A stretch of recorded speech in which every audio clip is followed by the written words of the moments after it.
My name is LaChelle and I've lived in Pittsburgh all my life.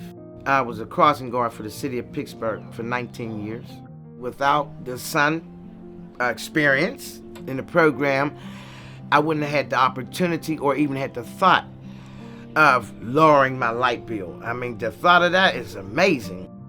I think we can make solar more available to people if you come around with a program and start up money, because a lot of people don't have that. They just barely making ends meet. Say it's a co-op, or we'll do it for free.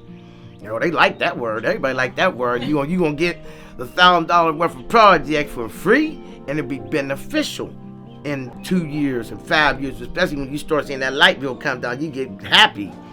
So yeah, you have to give people a reason to want to be able to do it.